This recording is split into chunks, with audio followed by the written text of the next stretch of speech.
درود و سلام عرض کرنے کے بعد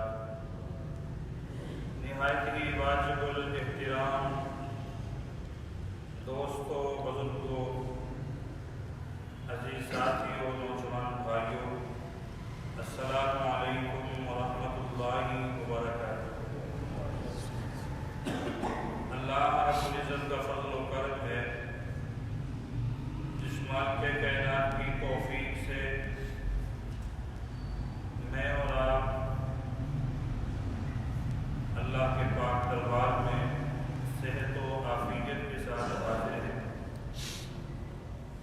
دعا ہے اللہ کے عالم کے پاک دربار میں اللہ ہم سب کا آنا مل بیٹھنا اپنے پاک دربار میں قبول فرما۔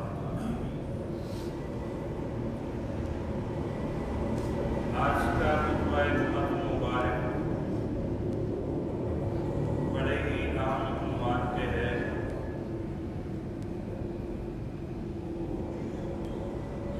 ہمارے معاشرے میں بہت ساری ایسی خرابیاں موجود ہیں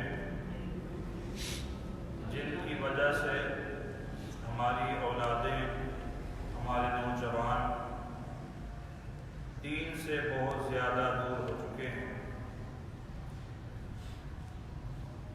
کل تقریباً 4 بجے کے قریب ڈیوٹیوں کے ساتھ علماء کرام کی میٹنگ تھی، اسی حوالے سے میں بھی اس میں حاضر تھا، تو اسی عنوان کی طرف نشاندہی کی گئی تھی، تو میں اپنی کوشش کے مطابق انشاءاللہ العزیز چاہوں گا کہ اللہ کے قرآن سے، حضور علیہ السلام کے فرمان سے چند باتیں جو آپ سب کے لیے، میرے لیے انتہائی اہم ہیں، میں بیان کروں، آپ سماعت کریں اور ہم دعا کر لیتے ہیں اللہ کے پاک دربار میں اللہ میں ان آیات بینات پہ اور حضور کے فرمانات پہ پوری زندگی ہمیں اور ہماری اولادوں کو عمل کرتے رہنے کی توفیق عطا فرمائے۔ بری مجلس کے نقصانات کیا ہیں؟ ایک نوجوان جس نے اپنی جوانی ایسی مجلس کے اندر بیٹھ کے ضائع کر لی ہے، جس مجلس کے اندر بیٹھنے سے اللہ نے بھی منع کیا ہے اور اس کے رسول نے بھی منع کیا ہے، لیکن ان باتوں کا ہمیں پتہ اس وقت چلے گا جب ہم غور کے ساتھ قرآن کا مطالعہ کریں گے اور قرآن ہمیں بتائے گا کہ ہمیں کہاں بیٹھنا چاہیے، کہاں نہیں بیٹھنا چاہیے، کس کے پاس بیٹھنا چاہیے، کس کے پاس نہیں بیٹھنا چاہیے۔ قرآن نے تو یہاں تک وضاحت کر دی ہے کہ پوری مجلس کے کون کون سے نقصانات ہیں، اور پورے لوگوں کی مجلس کے اندر جو بندہ بیٹھنا شروع کر دیتا ہے گویا کہ وہ ٹھیک رہتا ہے یا کہ وہ خود بھی برا بن جاتا ہے۔ آئیے ہم قرآن سے ایک آیت مقدسہ پڑھتے ہیں اور اس کا ترجمہ پڑھتے ہیں، اور قرآن سے ہمیں یہ پتہ چلے گا کہ ہمیں آج کے بعد کس مجلس کے اندر بیٹھنا چاہیے۔ یہ قرآن پاک کا 8واں پارہ ہے اور سورت کا نام ہے سورہ الاعراف، اور اس کی 86 نمبر آیت میرے سامنے ہے، آپ سنیں، میں ترجمہ کرتا ہوں۔ ارشاد فرمایا وَلَا تَقْعُدُوا بِكُلِّ صِرَاطٍ تُوعَدُونَ وَتَصُدُّونَ عَنْ سَبِيلِ اللَّهِ مَنْ آمَنَ بِهِ وَتَبْغُونَهَا عِوَجًا وَاذْكُرُوا إِذْ كُنْتُمْ قَلِيلًا فَكَثَرْتُمْ وَانظُرُوا كَيْفَ كَانَ عَاقِبَةُ الْمُفْسِدِينَ۔ آیت مقدسہ میں اللہ رب العزت نے جس نبی کا ذکر فرمایا ہے اس نبی کا نام ہے حضرت شعیب علیہ السلام۔ کون سے نبی ہیں بولیے؟ ہر نبی کے دور میں برے لوگ بھی آئے ہیں اور اچھے لوگ بھی بولیے اللہ نے جتنے انبیاء کا جتنے رسول کا ذکر قرآن پاک میں کیا ہے تو وہاں اللہ نے ان کے دور کے برے لوگوں کا ذکر بھی کر دیا ہے اور اچھے لوگوں کا ذکر بھی۔ قرآن میں ہر چیز کا بیان موجود ہے، چونکہ قرآن کا اپنا فرمان ہے تبیان لکل شیء۔ اس تبیان میں، تبیان قرآن کا ایک نام ہے۔ تبیان کس کا نام ہے؟ جیسے قرآن ہے، فرقان ہے، قرآن مبین ہے، قرآن مجید ہے، قرآن حمید ہے، اس طرح تبیان بھی قرآن کا ایک نام ہے۔ اللہ فرماتا ہے اس تبیان میں ہر چیز کو میں نے بیان کر دیا ہے، اب تمہارے اوپر ہے کہ تم اس سے اپنی زندگی کے اندر کتنا فائدہ حاصل کر سکتے ہو۔ اور آپ اس بات کے بارے میں جانتے ہیں کہ ہمیں فائدہ ملنا کہاں سے ہے؟ بولیے قرآن سے۔ قومیں قرآن کو پڑھ کے سیدھے رستے پہ آئیں۔ توجہ چاہوں گا میری طرف دیکھیے، انتہائی اہم بیان ہے۔ قومیں قرآن کو پڑھ کے سیدھے رستے پہ آئی ہیں اور قرآن سے ہی قوموں نے سیکھا ہے، اور قرآن سے ہی لوگ آیتیں پڑھ کے سن کے سیدھے رستے پہ آ گئے ہیں اور اپنی جوانیاں اور اپنے بڑھاپے اللہ اور اس کے رسول کے دین کے مطابق گزارنے شروع کر دیے۔ ہم بہت پیچھے ہیں اسی حوالے سے کہ ہمیں لوٹنے والے بہت زیادہ ہیں۔ وہ کیسے کہ ہماری اولاد ہے، ہمارے بیٹے ہیں، انہوں نے بری مجلسوں کے اندر بیٹھنا شروع کر دیا۔ ہم میں سے کئی ایسے ہیں جو نماز پڑھنے نہیں آتے، تو نماز نہ پڑھنا یہ اچھی عادت ہے، بری عادت ہے؟ بہت بری عادت ہے۔ تو اب بے نمازیوں کی جو مجلس ہے، اللہ نے اس مجلس کو بیان کیا ہے، تو اب جو بے نمازیوں کی مجلس میں بیٹھے گا، ہم اس کے بارے میں کیا تصور کریں گے، کیا ذہن میں لے کے آئیں گے، کیا سوچیں گے کہ یہ بندہ اچھا ہے یا برا ہے؟ ہم کہیں گے قرآن پاک کے اندر یہ بھی موجود ہے اور حدیث پاک بھی ہے اس بارے میں۔ اللہ کے پیارے محبوب علیہ السلام کے صحابہ کرام فرمایا کرتے تھے کہ حضور نے فرمایا کہ بندے کے درمیان ایک چیز فرق کر دیتی ہے۔ صحابہ کرام کہتے ہیں ہمیں فلاں بندے کے بارے میں جاننا ہوتا کہ یہ کیا ہے، مسلمان ہے، کافر ہے۔ جو مسجد میں آ جاتا تھا ہم کہتے تھے یہ مسلمان ہے، جو نہیں آتا تھا چوکو چرستوں میں بیٹھ کے اپنا سارا دن ضائع کر لیتا تھا، ہم یقین کر لیتے تھے کہ یہ مسلمان نہیں۔ لیکن اب یہ حدیث آپ ریڈیو والوں کو جا کے سنائے، جمعہ شروع ہے ہر مسجد میں، چوکوں میں ریڑیاں لگی ہوئی ہیں، دکانیں کھلی ہوئی ہیں، کاروبار چل رہے ہیں۔ بات سچ ہے، قرآن کی ہے، حضور کی میٹھی زبان کی ہے، لیکن وہ آپ کا گریبان پکڑ لیں گے۔ ہم مسلمان ہی نہیں ہیں، تو بھائی تم کسی سے نہ پوچھو، خود ہی پڑھ لو۔ یہ بات سمجھ آ رہی ہے؟ بولیے آپ خود ہی پڑھ۔ سورہ الجمعہ ہے، قرآن خود کہتا ہے پوری سورہ الجمعہ کی جس بندے نے تفسیر نہیں نہ پڑھی، میں کہتا ہوں اس کو کچھ سمجھ نہیں آیا۔ تمام مفسرین نے ایک بات لکھی ہے اور اس بارے میں اللہ کے نبی کا فرمان لکھا۔ حضور نے ارشاد فرمایا جب جمعہ شروع ہو رہا ہو اور خطیب ممبر پہ آ جائے، خطیب کے ممبر پہ آنے سے لے کے جمعے کے اینڈ ہونے تک، جمعے کے ختم ہونے تک جو کاروبار کرتا رہا، دکانیں کھلتی رہی، درمیان میں جتنا کمائے گا سارے کا سارا حرام ہے۔ لوگ گریبان پکڑتے ہیں، برا کہتے ہیں، مندہ کہتے ہیں، لیکن میں آپ کو پیار محبت سے تقریباً آجمے میں سمجھاتا ہوں کہ ہمیں قرآن کیا کہتا ہے، ہم کیا کر رہے ہیں، اور پھر ہم دوسری طرف اپنے آپ کو بہت بڑا مسلمان بھی کہتے ہیں۔ آگے حضرت شعیب علیہ السلام کے حوالے سے ایک آیت کریمہ پڑھی ہے، یہ سورہ الاعراف کی آیت نمبر 86 ہے۔ اللہ کیا فرماتا ہے؟ جناب شعیب علیہ السلام مدین میں رہا کرتے تھے۔ کہاں پہ بولیے؟ ٹائم میرے پاس تھوڑا ہے، مجھے یہ دوبارہ نہ کہنا پڑے، توجہ کرے۔ مدین میں، کہاں پہ؟ شہر مدین میں رہا کرتے تھے۔ تو اللہ کے نبی کا کیا کام ہوتا ہے؟ قرآن نے کہا اللہ کے نبی کا کام یہ ہوتا ہے کہ وہ بندوں کو اللہ کے قریب لے کے آتے ہیں۔ ایسے بولو، آسان سی میں تشریح کر رہا ہوں کہ اللہ کے نبیوں کا کیا کام ہوتا ہے کہ وہ بندوں کو اللہ کے قریب لے کے آتے ہیں۔ اب قرآن کی یہ آیت کیا کہتی ہے آپ سن لیں دوبارہ۔ قرآن نے کہا کہ جناب شعیب علیہ السلام مدین میں لوگوں کو اللہ کے قریب لا رہے تھے، اور انہی کے محلے میں سے، انہی کے لوگوں میں سے، وہاں کے رہنے والوں میں سے کچھ لوگوں نے میٹھی کی. کیا کی؟ قرآن سے پوچھتے. انہوں نے کہا وَلَا تَقْعُدُوا بِكُلِّ صِرَاطٍ، صراط کہتے رستے کو. کس کو؟ بولیے. وَلَا تَقْعُدُوا بِكُلِّ صِرَاطٍ تُوعِدُونَ وَتَصُدُّونَ عَنْ سَبِيلِ اللَّهِ مَنْ آمَنَ بِهِ وَتَبْغُونَهَا عِوَجًا. انہوں نے کہا کہ ہم ایسا کرتے ہیں کہ یہ جو شعیب نبی علیہ السلام ہیں، یہ لوگوں کو ایک ایک کر کے، دو دو کر کے، تین تین کر کے اللہ کے قریب لے کے جا رہے ہیں، تو ہم لوگوں کے راستے روکنا شروع کر دیں، رستوں میں بیٹھ جائیں. جو حضرت شعیب علیہ السلام کے پاس جانے کی کوشش کرے گا، ہم اسے کہیں گے کدھر جا رہے ہیں.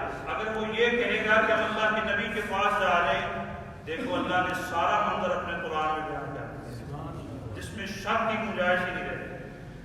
ہم اللہ کے نبی شعیب علیہ السلام کے پاس جا رہے ہیں، تو وہ آگے سے کہتے ہیں کیا لینے جاؤ گے؟ ان کے پاس کیا ہے؟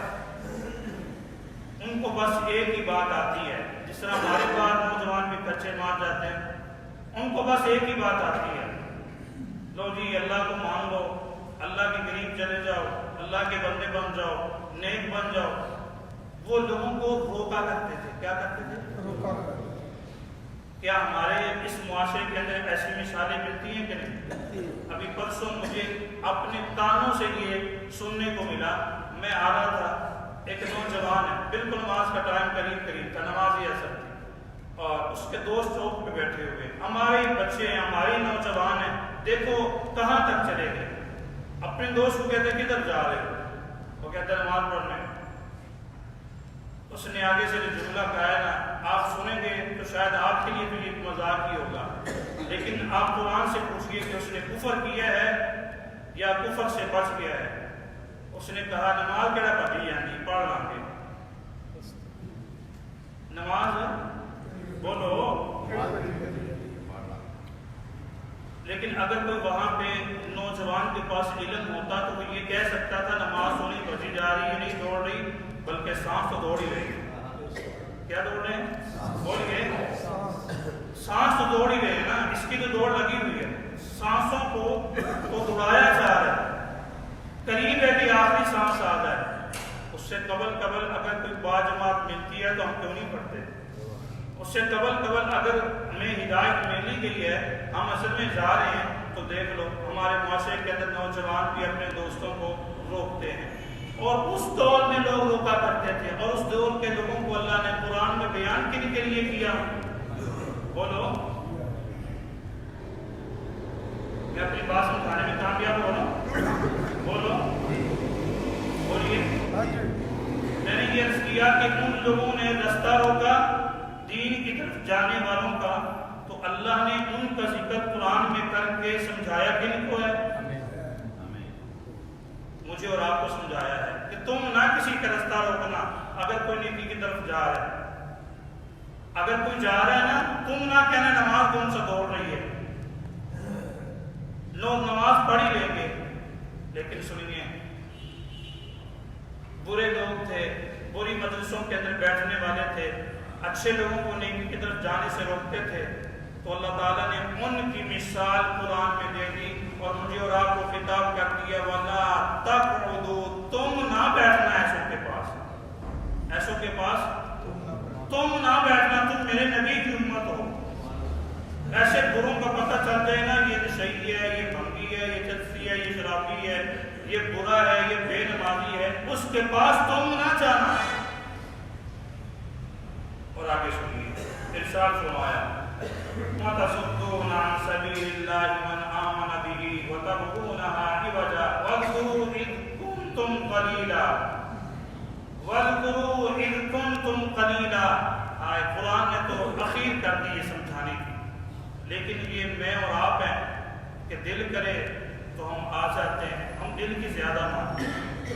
انسان اللہ کا بزرگ، اللہ کا نیک بندہ، اللہ کا چاہنے والا اس وقت بنتا ہے جب وہ اپنے دل کی چھوڑ کے اللہ کے قرآن کی مانتا ہے.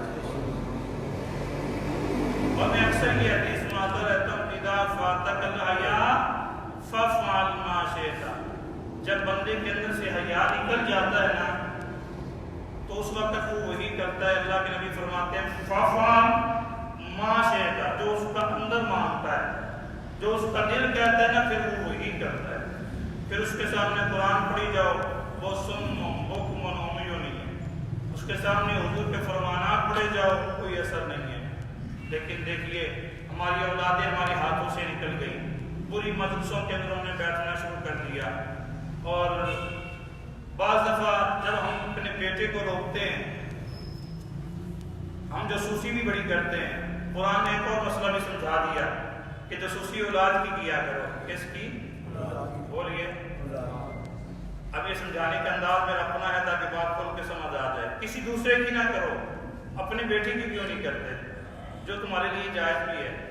بیٹا گھر سے نکلا، پیچھا کرو، کسی سے پوچھو میرا بیٹا کہاں گیا تھا، میرا بیٹا کس کے ساتھ گیا تھا، کس کے ساتھ بیٹھا ہے، کوئی نشہ وشہ تو نہیں کیا، کسی شرابی کی محفل میں تو نہیں کیا کہ بیٹھا. یہ اچھے کام ہے بولے بولو. یہ قرآن سمجھا رہا ہے. قرآن کہہ رہا ہے اپنی اولاد کی فکر کرو. یا ایھا الذین آمنوا قوا انفسکم واہلیکم نارا. قرآن کہتا ہے سب سے پہلے اپنے آپ کو جہنم سے بچا لو، بعد میں اپنی اولاد والوں کو بھی بچا لو، اپنے گھر والوں کو بھی بچا لو. اگر اپنے آپ کو بچاؤ گے، اولاد نہیں بچاؤ گے، پھر بھی مجرم ہو. تمہیں اپنے آپ کو بھی بچانا ہوگا، اولاد کو بھی بچانا ہوگا. جہاں تک کسی کو بچا سکتے ہو بچا لو. یہ جملہ بھی پھر غلط ہے نا، جتنے کوئی لگا ٹھیک ہے لگا ہے. صحیح ہے کہ غلط؟ یہ بہت غلط ہے، یہ کفر ہے، یہ بہت غلط جملہ ہے. بھائی جو جہاں لگا کہ کوئی شراب پی رہا ہے آپ سے منع نہیں کریں گے. اگر کوئی بازار میں برا کام کر رہا ہے آپ سے منع نہیں کریں گے. تو قرآن تو تمہیں مبلغ کہہ رہا ہے، اور ہم نے صرف مبلغ علماء کو سمجھ لیا ہے کہ جو ممبر پہ بیٹھ کے واز کرتے ہیں، گفتگو کرتے ہیں، وہی مبلغ ہیں. نہیں صاحب، مبلغ ہر مسلمان ہے. دکان پہ بیٹھنے والا مبلغ ہے، کاروبار کرنے والا مبلغ ہے، ٹیچر مبلغ ہے، پروفیسر مبلغ ہے، وکیل مبلغ ہے. جہاں تک تم اپنے اپنے شعبوں میں ہو، ہر ایک انسان مبلغ ہے. جہاں تک دین کا کام کر سکتے ہو، اپنی آپ کو بھی بچاؤ، دوستوں کو بھی بچا لو. اور پھر اللہ تعالیٰ نے قرآن کا 5واں پارہ ہے، انتہائی خوبصورت بات ہے، آپ کی توجہ چاہتا ہوں. ابھی میں نے ایک آیت سمجھائی ہے، دوسری آیت سمجھاؤں گا تو ٹائم پورا ہو جائے. یہ قرآن کا 5واں پارہ ہے، آخری رکوع ہے.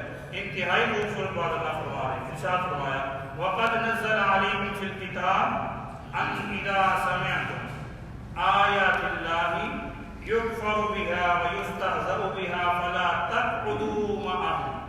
اس آیت میں آپ کے لیے اتنا سبق ہے، اتنا سبق ہے، بزرگوں کے لیے، نوجوانوں کے لیے، خواتین کے لیے، سب کے لیے.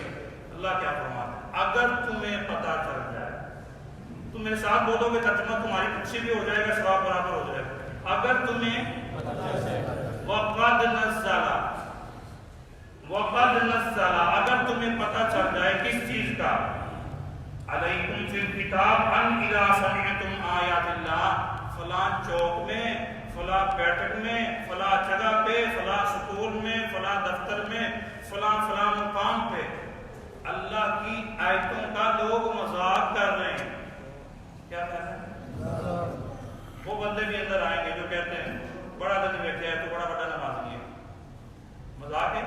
بولو تو بڑا بڑا آتی ہے بھی مذاق ہی ہے نا. بولو اور تینوں بھی بیٹھے ہیں تو آدھی جوانی دیکھی. اور لوگ یہاں تک بھی کہتے ہیں اگر کوئی توبہ کر کے آ جائے مسجد میں، لوگ اس کو دیکھتے رہیں گے. تو مسجد سے ہون تک تو چوکا چلستا رہے، ہون تک تو شراب پیندا رہے، ہون تک تو برے کام کرتا رہے. یہ تینوں کی بھی ہدایت مل گئی ہے، ہدایت دینے والا کون؟ لیکن ہمارا حیرانگی کے ساتھ اسے دیکھنا یہ فضول ہے. قرآن نے کہا اگر تمہیں پتہ چل جائے فلاں جگہ پہ قرآن کی آیتوں کا لوگ اپنے اپنے انداز میں مذاق کر رہے ہیں، سنو اللہ کا سچا قرآن، تو پھر تمہیں کیا کرنا چاہیے؟ قرآن کہتا ہے پھر تمہیں کیا کرنا چاہیے؟ پھر ہمیں کیا کرنا چاہیے؟ فلا تقعدوا معهم، تمہیں ان کے اندر جا کے نہیں بیٹھنا چاہیے. تمہیں ان کے اندر جا کے بولیے. اگر ہمیں پتہ چل جائے فلاں جگہ پہ شراب پی جاتی ہے، وہاں میچ بھی لگا ہوا ہے، وہاں خبریں بھی لگی ہوتی ہیں، ہیں، وہاں سارے دوست اکٹھے ہوتے ہیں، وہاں تھوڑی دیر کے بعد شراب بھی لوگ پئیں گے، تو قرآن تو کہتا ہے یہ بری مجلس ہے، برے لوگ بیٹھے ہوئے ہیں، گناہ کر رہے ہیں، کبیرہ گناہ ہے، اللہ کی ناراضگی کو مول رہے ہیں اور حضور صلی اللہ علیہ وسلم کو تکلیف دے رہے ہیں، تو کیا وہاں جا کے ہمارا بیٹھنا درست ہے؟ بولیے، قرآن منع کر رہا ہے، وہاں نہیں بیٹھ سکتے۔ اور بعد وہ کہتے ہیں نو جی مجھے اپنے بیٹے کو پورا یقین ہے، اور بیٹا بھی آگے سے کہتا ہے ابو جی، جب باپ کہتا ہے نا بیٹا بری مدد سے چھوڑ دے بری مدد سے، بیٹا آگے سے کہتا ہے ابو جی تمہیں فکر کرنے کی ضرورت نہیں، تمہارا بیٹا خالی فائل ہے، تمہارا بیٹا تعلیم یافتہ ہے، تمہارے بیٹے کو ساری سمجھ ہے۔ اور پھر باپ بھی فخر سے جملہ بولتے ہیں لو جی ہمیں اپنی اولاد کے اوپر پورا یقین ہے، وہ ایسے نہیں ہے، وہ جہاں بھی بیٹھے ہماری طرف سے پوری چھٹی ہے۔ یہ جملے بول کے تم نے اللہ کے قرآن کی آیت کا انکار کر دیا، یہ تیرے طرف سے جملے ٹھیک نہیں ہیں، وہ جہاں بھی بیٹھے ٹھیک ہے، وہ جہاں مرضی جائے ٹھیک ہے، تجھے پیچھا کرنا پڑے گا، تجھے دیکھنا پڑے گا، تجھے ان کے پیچھے دوڑ لگانی پڑے گی۔ وہ ایک والد صاحب نے نا اپنے بیٹے کو دیکھا کہ برے لوگوں کے ساتھ بیٹھنا شروع کر دیا، دوست برے ہیں، سمجھانے کے انداز لوگوں کے بڑے لوگ ہوتے ہیں، بڑے اچھے طریقے سے سمجھا جاتے ہیں۔ کہا بیٹے جن لوگوں کے ساتھ تو بیٹھتا ہے ان کا تو سارا خاندان ہی ایسا ہے، شرابی ہے، نشئی ہے، بھنگی ہیں، تو تیری مہربانی چھوڑ دے، میں نمازی ہوں۔ سمجھانے کا انداز چیک کریں، اور اللہ کے قرآن نے بھی اسی طرح سمجھایا ہے۔ بیٹے نے آگے سے یہی جواب دیا ابو جی تمہارا بیٹا کوئی پاگل ہے، تعلیم یافتہ ہے، کرسی پہ بیٹھتا ہے، لوگوں کو درس دیتا ہے، لوگوں کو سمجھاتا ہے۔ باپ نے کہا یہ تو ماننے والا نہیں ہے، یہ تو مجھے لیکچر الٹا اس نے شروع کر دیا ہے، میں اس کا باپ ہوں، مجھے لیکچر دینا شروع کر دیا۔ والد صاحب نے کام کیا، بازار چلے گئے، سن لو ابھی یہ جو میں سمجھا رہا ہوں بچوں کو ایسے سمجھایا کرو، اگر نانا مانے تو پھر اس طرح کو کام کر لیا کرو۔ بازار چلا گیا، وہاں پھر آلو بخارے خرید لیے بہت سارے، لے آئے گا، آلریڈی والے کو کہا 2-3 اندر گندے بھی ڈال دینا، ٹوکری میں لا کے رکھ دیے، بیٹا وہ کٹھے کھائیں گے، سمجھانے کا انداز دیکھو، کٹھے کھائیں گے، بیٹا بھی ساتھ بیٹھ گیا، کھاتے رہے۔ تو بعد میں کہا فریج میں رکھ دو ذرا، صبح دوبارہ کھائیں گے۔ ابو جی یہ جو 2-3 خراب ہیں، کہا نہیں ویسے ہی رکھ دو، کوئی بات نہیں، یہ پیچھے سے آئے کوئی بات نہیں، ایسے رکھ دو۔ صبح دیکھا ساتھ والی بھی خراب ہوئے پڑے تھے۔ ابو جی تمہیں کہا نہیں تھا، بھی لیکچر شروع ہو گیا، تمہیں کہا نہیں تھا ساتھ والے بھی خراب ہو جائیں گے۔ کہا بیٹی یہی تو میں سمجھانا چاہتا ہوں، بروں کے ساتھ بندہ رہے تو برا ہو ہی جاتا ہے، گندوں کے ساتھ رہے تو بندہ گندا ہو ہی جاتا ہے، اور اگر اچھوں کی صحبت مل جائے تو پھر بندہ بولیے سمجھانے کا انداز والد کا اس طرح کا ہونا اولاد سمجھ ہی جایا کرتی ہے۔ اور ایسے والدین جو اپنی اولادوں کی بےعزتی لوگوں کے سامنے کرتے ہیں پریشر ڈالنے کے لیے، ایسے والدین ہمیشہ ناکام ہوتے ہیں۔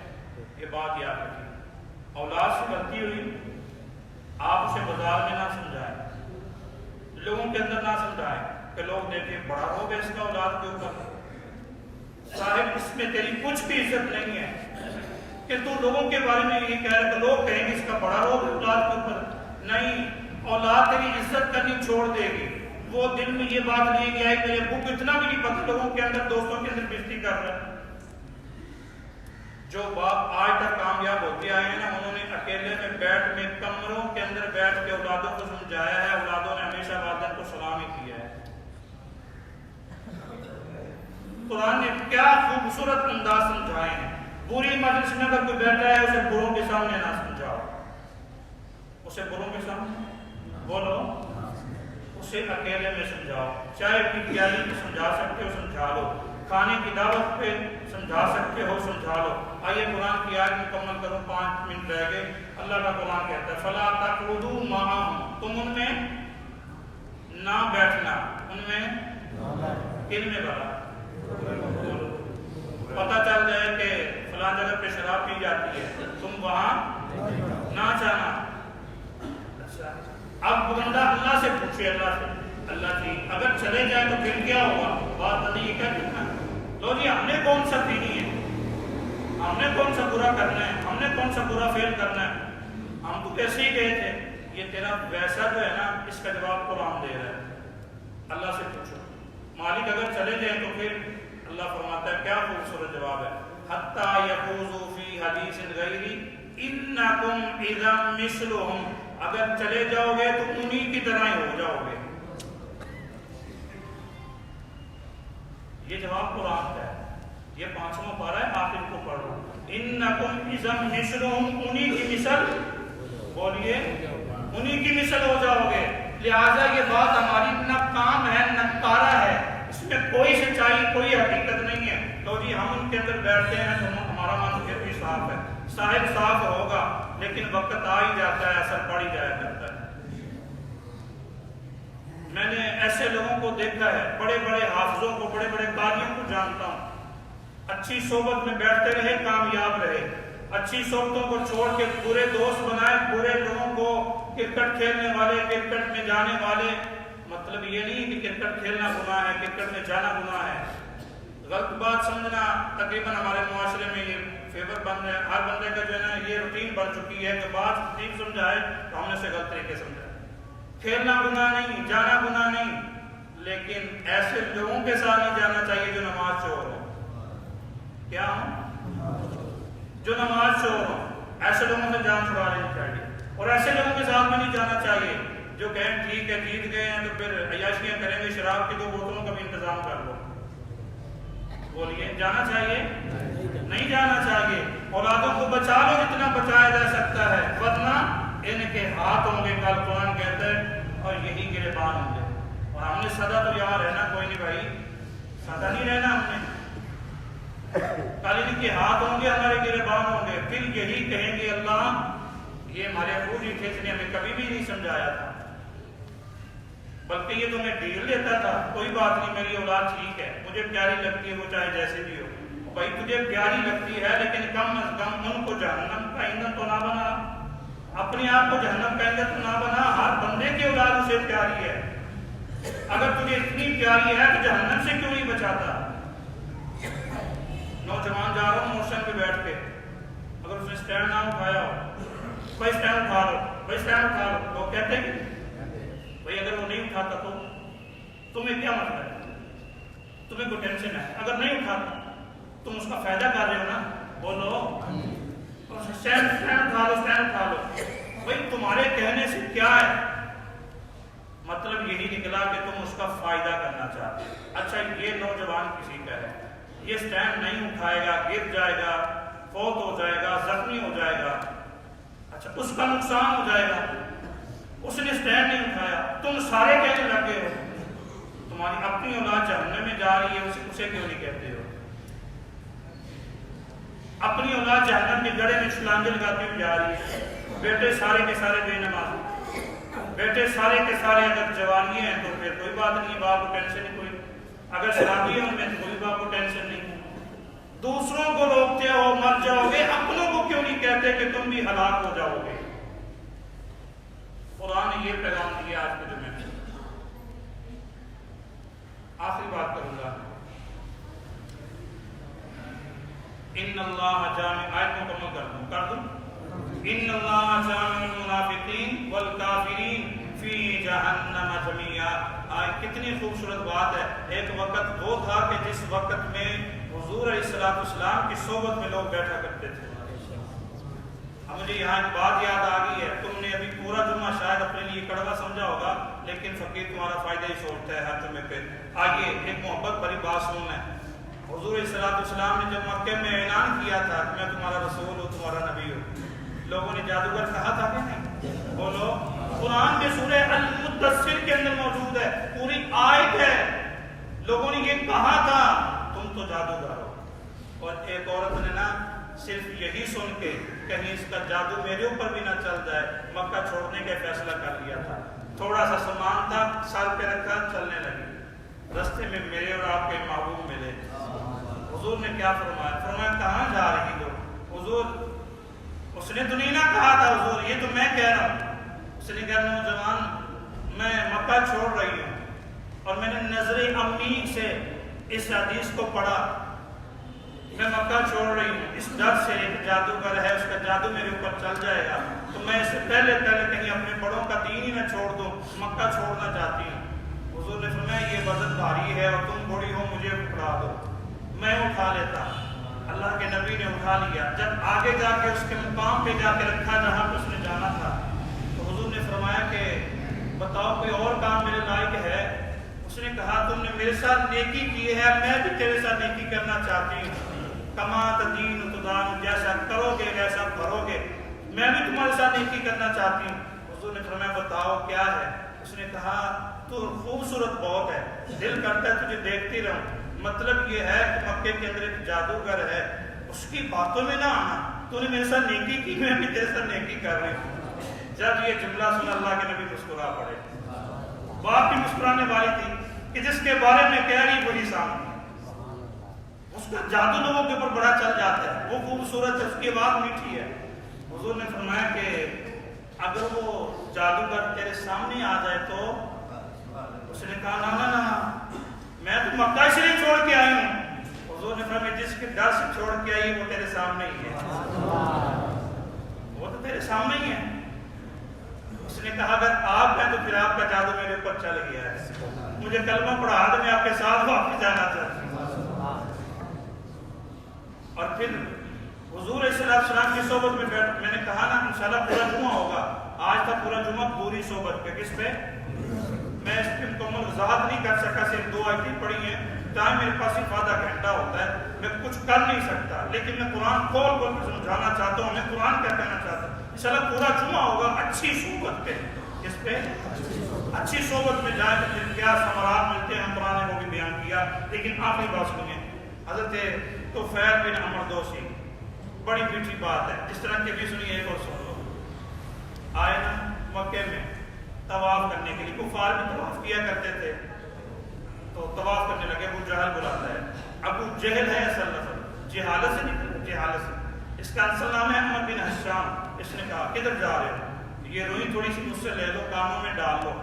وہاں ایک نوجوان ہے، وہ قرآن پڑھتا ہے، وہ ترانہ پڑھتا ہے، وہ کانوں میں پڑھتا ہے، اتنی میٹھی آواز ہے کہ پھر بندہ اسی کو ہو جاتا ہے، کہیں تیرے اوپر بھی جادو نہ چل جائے. وہ دوست قبیلے سے آئے تھے مکے میں طواف کرنے کے لیے سے. حضرت طفیل بن عمرو دوسی رضی اللہ تعالیٰ کہا ٹھیک ہے دے دو، کانوں میں رکھیں. طواف ہو رہا ہے، نظریں حضور کے چہرے پہ ٹکی ہوئی ہیں. طواف ہو رہا ہے، نظریں حضور کے چہرے پہ ٹکی ہوئی ہیں. طواف ہو رہا ہے، کیا طواف ہے کہ نظریں کائنات کے محبوب کے چہرے پہ ٹک گئی، اور جس سے منع کیا گیا تو اسی کے چہرے کا دیدار ہو رہا ہے. اللہ کے پیارے محبوب علیہ السلام کے قریب جانے کی کوشش کرتا ہے، پھر یاد آتا ہے سمجھا کے بھیجا تھا. یہ وہی ہے نوجوان، حسن بھی بڑا ہے، آواز بھی خوبصورت ہے، تو نہیں جاؤں گا. پھر کہتا ہے جس بندے کو جس کام سے روکا جائے، بندہ کہتا کر کے دیکھو تو صحیح کتنا ہوتا ہے، کہے نا. تو حضور نے پڑھا قرآن، سبحان اللہ، قرآن پڑھا. اور پھر جو حضور کے دیوانے مستانے قریب آ چکے تھے، کلمہ پڑھ چکے تھے، مسلمان ہو چکے تھے، صحابی بن چکے تھے، وہ حضور کے گرد بیٹھے ہوئے. اللہ کے پیارے محبوب علیہ السلام نے فرمایا طفیل کیا حال ہے؟ اتنا ہی حضور نے پوچھا. میں نے حدیث پڑھی، اتنا ہی حضور نے پوچھا ہے. تو بس اس کی نظریں نہیں ہٹ رہی اللہ کے پیارے محبوب علیہ السلام کے چہرے پاک سے. اس نے کہا جی باقی بات یہ ہے کہ میں کیسے آیا ہوں، کہاں سے آیا ہوں، لیکن جو آپ کے بارے میں مجھے کہا گیا ہے، میں تو دیکھو کانوں میں روئی لے کے آیا ہوں. حضور نے فرمایا کس ڈر سے؟ کہیں آپ کا جادو میرے اوپر نہ چل جائے. حضور نے فرمایا اب کیا خیال ہے؟ وہ فوراً بولتا ہے خیال یہی ہے کہ مجھے اپنا مرید بنا دو. کیا خوبصورت صحبت، اللہ کے پیارے محبوب علیہ السلام کی صحبت میں آنے والے. اور پھر آج کل ہماری صحبتیں، اللہ معاف کرے بھائی، اپنی صحبت میں بیٹھنے والے شخص کو برے کام پہ لگاؤ گے تو پھر نتیجہ اپنا بھی نقصان کرو گے، اس کا بھی نقصان کرو گے. حضور نے کیا فرمایا؟ لِكُلِّ شَيْءٍ سَيِّدٌ، ہر شے کا کوئی نہ کوئی سردار ہوتا ہے. ہر میٹنگ کا مطلب یہ ہے، ہر میٹنگ کا کوئی نہ کوئی سردار ہوتا ہے. ہر جگہ کے اندر فیصلہ کرنے والا کوئی نہ کوئی ہوتا ہے. لیکن مساجد کے اندر جو فیصلہ سنانے والے جو سردار ہوں گے وہ میری امت کے علماء ہوں گے. ان کا بات سننا، توجہ سے ان کے اوپر عمل کرنا، ان کی طرف منہ کر کے بیٹھنا ہے، پاؤں کر کے. یہ اللہ کے نبی نے آداب سکھا، آداب سکھا. اچھی مجلس میں آؤ گے، اچھی مجلس میں بیٹھو گے، اچھے بنو گے. بری مجلس میں جاؤ گے تو چاہے وہ جتنا بھی بڑا ہے، بری مجلس میں جا کے بندہ کبھی اچھا بن سکتا. وسلم مجھے اور آپ کو